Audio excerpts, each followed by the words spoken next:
السلام علیکم ورحمۃ اللہ وبرکاتہ۔ بسم اللہ الرحمن الرحیم، والصلاة والسلام علی رسولہ الکریم وعلی آلہ واصحابہ اجمعین۔ اصل ناکام وہ لوگ ہیں جو قیامت کے دن ناکام ہو جائیں گے، جن پر اللہ تعالیٰ ناراض ہو جائے گا۔ اس کی ناراضگی سے کیسے بچنا ہے اور اس کی فرما برداری والے راستے پر کیسے چلنا ہے، قرآن اس کو بتاتا ہے۔ بیچ میں ایک دشمن کھڑا ہے، شیطان، جو ہمیں اللہ کے راستے سے ہٹاتا ہے اور غلط راہوں پہ لے کر چلتا ہے، شارٹ کٹ زندگی کے بتاتا ہے، اور زندگی میں شارٹ کٹ کوئی نہیں ہے۔ تو اللہ تعالیٰ نے سورہ یوسف میں اس کو بہت خوبصورت انداز میں بیان کیا ہے کہ کچھ بھائی ہیں جو غلط راستے پر چلتے گئے اور ہر موڑ پر ان کی اسکیم کامیاب ہوتی گئی، اور یوسف علیہ السلام صحیح راستے پر چلتے گئے،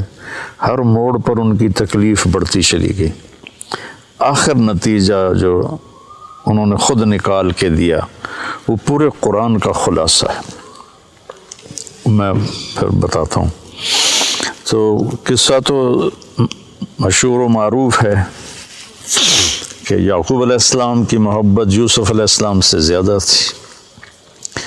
اور بھائیوں کو حسد ہو گیا، تو ان کو جا کر ان باپ کو چکر دیا کہ ہم اس کو شکار پہ لے جاتے ہیں، اور آپس میں مشورہ، پہلے تو انہوں نے کہا قتل ہی کر دو، اقتلوا یوسف، مار دو۔ پھر یہودا نے کہا، جس کے نام پر یہودی کہلاتے ہیں، سب سے بڑا بھائی تھا یہودا، لیکن نہیں، مارو نہیں، اطرحوہ فی غیابۃ الجب، کہ او اطرحوہ ارضا یخل لکم وجہ ابیکم وتکونوا من بعدہ قوما صالحین، کہ ایسا کرو کہیں دور دراز پھینک دو، اور پھر تمہارا باپ ہوگا، تم ہوگے، تو تم اپنے باپ کے زیادہ محبوب بن جاؤ گے۔ تو ان کو لے کر گئے اور جا کر واجمعوا ان یلقوہ فی غیابۃ الجب، جب اس کنویں کو کہتے ہیں جس کا پانی خشک ہو چکا ہو، جس میں پانی ہو اس کو بیر کہتے ہیں، اور جس کا پانی خشک ہو گیا ہو، اور یہ فلسطین پہاڑی علاقہ تھا تو اس میں کنویں خشک ہو جاتے تھے، تو انہوں نے اس میں پھینکا ان کو۔ تو اللہ تعالیٰ کا غیبی نظام چلا، پھر وہ قافلہ آیا، ان اٹھا کے لے گیا، گورنر مصر کے دربار میں پہنچے، پھر وہاں بڑے ہوئے تو جیسے اللہ نے ساری دنیا کے آج 7 ارب لوگ ہیں، پیچھے پتہ نہیں کتنے خرب چلے گئے، آگے کتنے آئیں گے، ان سب کو حسن میں پوری انسانیت کو 1/2 تقسیم کیا، اور یوسف علیہ السلام اکیلے کو 1/2 دیا۔ تو ان کا کیا حسن ہوگا۔ وہ جب گورنر بنے تھے تو پھر وہ وزیر خزانہ تو ایسے منہ چھپا کے رکھتے تھے کہ کوئی فتنے میں نہ پڑ جائے، اور عورتوں میں اللہ تعالیٰ نے حضرت حوا کو سب سے زیادہ حسین بنایا، ان کے بارے میں بس اتنا تھا، سب سے زیادہ حسین بنایا، لیکن یوسف علیہ السلام کے بارے میں اعطی شطر الحسن، کہ آدھا حسن سارا دے دیا۔ تو زلیخا کا امتحان آیا، بہت بڑے گناہ کی دعوت، وراودته التي هو في بيتها عن نفسه وغلقت الابواب وقالت هيت لك، یہ اتنا لمبا جملہ اس منظر کے خوفناک امتحان کو بتا رہا، میں سے چھوٹا جملہ بھی ہو سکتا۔ تو یوسف علیہ السلام پر 2 امتحان آئے، ایک بہت بڑے گناہ کا امتحان آیا، ایک مصر کے حسن و جمال کا فتنہ، اور دوسرا بھائیوں کی طرف سے جو آزمائشیں چلیں اور ان کی مخالفانہ تدبیریں چلیں، انہوں نے اس پر جو صبر کیا۔ تو جب وہ بھائی ملے نا جب اللہ تعالیٰ نے یوسف علیہ السلام کو گورنر بنا دیا، وزیر خزانہ بنا دیا، تو بھائی آئے، وجاء اخوۃ یوسف فدخلوا علیہ فعرفهم وهم له منکرون، کہ بھائی یوسف علیہ السلام نے تو پہچان لیا میرے بھائی آ گئے، چونکہ یوسف علیہ السلام اس طرح بیٹھتے تھے، یہ پورا نقاب اوڑھتے تھے، صرف آنکھیں نظر آتی تھی، پھر چھوٹے سی عمر میں ان کو انہوں نے بیچا تھا، اور وہ 30-40 سال کے جوان آدمی تھے، تو ان کا خیال بھی نہیں ادھر گیا، تو انہوں نے پہچانا بھی نہیں، یوسف علیہ السلام نے پہچان لیا، تو کہنے لگے تمہارا دوسرا بھائی ہے کوئی؟ کا جی ہے، کہو اس کو لے کے آنا ورنہ کچھ نہیں دوں گا۔ پھر ان کو ایک بہانے سے اپنے پاس رکھ لیا۔ جب انہوں نے بنیامین کو اپنے پاس رکھ لیا تو یہودا نے کہا میں تو واپس نہیں جاؤں گا، پہلے ہم نے یوسف کو کھویا، جان بوجھ کے ہم نے شرارت کی، اب بنیامین ہماری وجہ سے تو نہیں، خود اپنی وجہ سے ایسا ہو گیا، تو جب تک میرا باپ کوئی مجھے اجازت نہیں دے گا میں ادھر ہی بیٹھا ہوں، تم جاؤ۔ تو جب بھائی گئے اور انہوں نے کہا کہ بنیامین نے چوری کر لی ہے اور مصر کے وزیر خزانہ نے روک لیا ہے، تو اس پر انہوں نے خط لکھا۔ اچھا، یوسف بھی نبی اور یعقوب بھی نبی علیہ السلام، اب بیچ میں 7 دن کا سفر ہے ٹوٹل، تو پورے پتہ نہیں کتنے سال، 20-30 سال 40 سال وہ ادھر موجود ہیں، سلامت یہ ادھر موجود ہیں، بتانے کی اجازت نہیں، ورنہ جیسے ہی وہ وزیر بنے تھے اسی وقت وہ اپنے باپ کو پیغام بھیج دیتے کہ میں ٹھیک ٹھاک ہوں، آپ آ جائیں۔ اللہ کی ادھر بھی وحی آ رہی تھی کہ نہیں بتانا، اور یعقوب کے لیے بھی تھا کہ ان کو بھی نہیں بتانا۔ وَبِيَضْتَ عِنَاهُ مِنَ الْحُزْنِ فَهُوَ كَظِيمٌ، آنکھیں ان کی چلی گئیں روتے روتے، اور غصہ پیتے پیتے پیتے پیتے وہ پھول کے مشکیزہ بن گئے۔ کظیم، کاظم اس مشکیزے کو کہتے ہیں جو پانی سے فل کر کے ٹائٹ کر کے بند کر دیا جائے۔ جتنے بھی سال بھائیوں نے یعقوب علیہ السلام کے ساتھ وقت گزارا یوسف علیہ السلام کے بغیر، تو انہوں نے کہا فصبر جمیل، پورے 40 سال میں ایک لفظ بھی طعنہ نہیں دیا میرا بیٹا تم نے گم کر دیا، حالانکہ آپ کو پتہ تھا انہوں نے فراڈ کیا ہے، لیکن پورے 40 سال میں ایک۔ پھر خط لکھا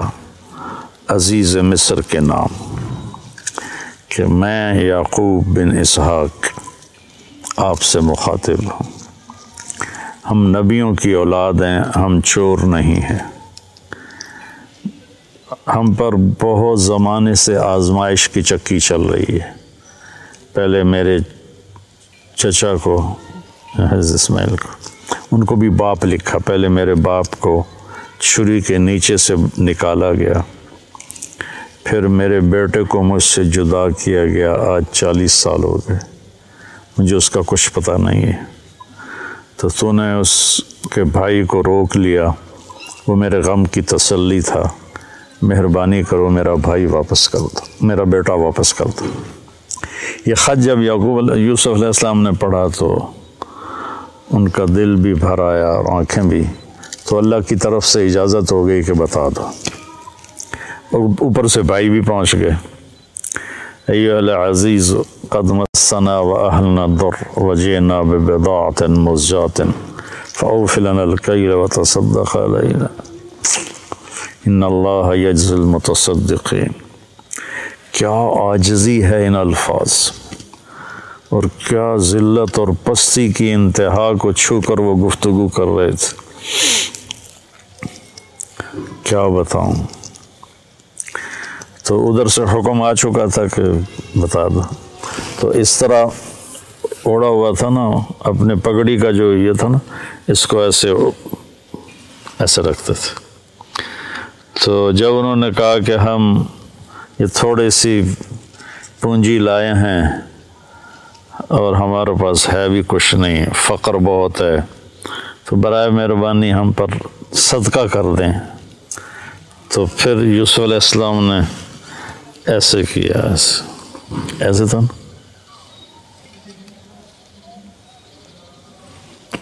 هل علمتم ما فعلتم بيوسف وأخيه إذ أنتم جاهلون۔ سبحان اللہ، کیا نبی کے اخلاق ہیں۔ کیا تمہیں کچھ خبر ہے جو تم سے بے خبری میں یوسف کے ساتھ کچھ تھوڑا بہت ہو گیا تھا، تھوڑا بہت، قید کاٹی 9 سال، زنا کی تہمت لگی، منڈی میں بیچے گئے، کتنی لمبی چوڑی گھاٹیوں سے گزر کر، اور ان کو اس کا سبب کون تھے بھائی؟ ان کو کہہ رہے ہیں وہ حل وہاں بولا جاتا ہے جہاں مجھے، اس کو اردو میں کہتے ہیں آپ کو پتہ چلا، سعید بھائی آپ کو پتہ چلا، تو آپ کو پتہ چلا کا مطلب یہ ہوتا ہے کہ اس کو معلوم نہیں اور میں بتا رہا ہوں۔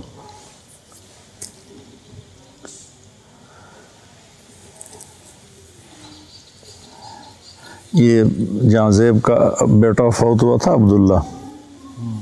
تو میں آیا رائمنڈ سے، تو علی چھوٹا سا تھا،